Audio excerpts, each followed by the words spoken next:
Selamat pagi, salam berkat dan sukacita dari Tuhan Yesus Kristus. Selamat bergabung dalam sukacita pagi para penerima kasih karunia Tuhan Yesus Kristus. Saudara, kita ingat bahwa Rasul Paulus menulis bermacam-macam hal, termasuk cukup banyak yang ditulis kepada jemaat di Korintus. Dalam 2 Korintus 6 ayat 1 dikatakan demikian. Sebagai teman-teman sekerja, kami menasihatkan kamu supaya kamu jangan membuat menjadi sia-sia kasih karunia Allah yang telah kamu terima. Saudara, ini bicara tentang tidak sia-sia menerima karunia. Saudara, Rasul Paulus seperti menegaskan bahwa supaya kita tidak sia-sia menerima karunia. Sewaktu Rasul Paulus menulis surat memakai kata teman-teman sekerja, saudara, dia rupanya membayangkan figur yang dalam, bukan yang kita pikir bahwa wah, ini teman-teman pelayanan saja, seperti biasa ada teman-teman pelayanan di dalam gereja. Memang seolah-olah pernyataan Paulus seperti ditujukan kepada para pekerja lain atau orang-orang yang juga bekerja bagi Kristus. Tetapi di mata Paulus, ini bagian yang penting, saudara sekerja itu bukan sebatas sama-sama bekerja, tetapi orang-orang yang juga dipilih, ditunjuk Allah sendiri.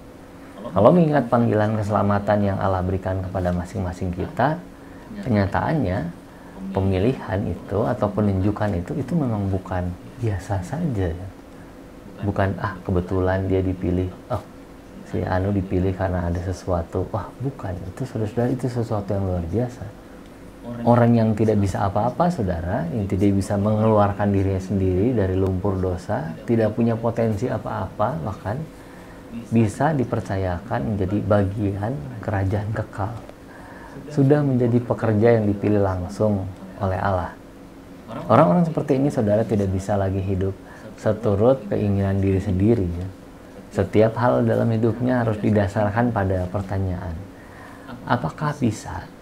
Apakah tindakan saya ini mencerminkan atau berguna untuk mengenalkan keselamatan kepada orang lain? Karena keselamatan sejati kita percaya bahwa hanya ada di dalam Alkitab, melalui firman Allah. Sebab saudara-saudara, sekali lagi, mereka atau kita semua bukan diselamatkan supaya mereka sendiri saja yang selamat, tetapi supaya mereka mengenalkan keselamatan yang sudah didapatkan itu. Sehingga khusus pada bagian ini, saudara, kita melihat bahwa ada perbedaan yang cukup signifikan, yang cukup jauh dari kepercayaan yang kita lihat, yang kita mungkin perhatikan dari teman-teman atau saudara yang lain. Sampai di sini, saudara, ini pandangan yang sangat jauh berbeda dengan keselamatan pada kepercayaan lain. Sebab fokusnya bukan pada manusianya, melainkan pada Allahnya. Allah yang memberi keselamatan itu, bukan manusia yang berupaya untuk sampai pada keselamatan yang disediakan Allah. Sedikit soal sejarah, saudara, pada zaman Paulus, seorang yang ditunjuk menjadi duta kaisar akan bekerja sesuai perintah kaisar. Kaisar itu sebuah sistem yang membuat orang itu tidak bisa berkutik.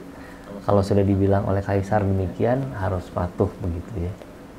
Sehingga orang itu tidak akan pernah mundur sebelum titah kaisar dilaksanakan seluruhnya dari A sampai Z. Di sisi lain, kaisar percaya penuh kepada orang tersebut. Dan orang tersebut mengabdikan seluruh jiwa, raga, keluarga, bahkan keturunannya bagi kaisar.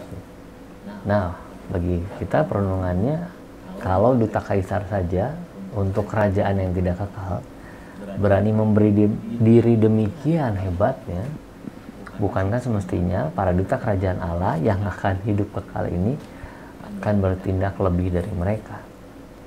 Mari kita berdoa, saudara.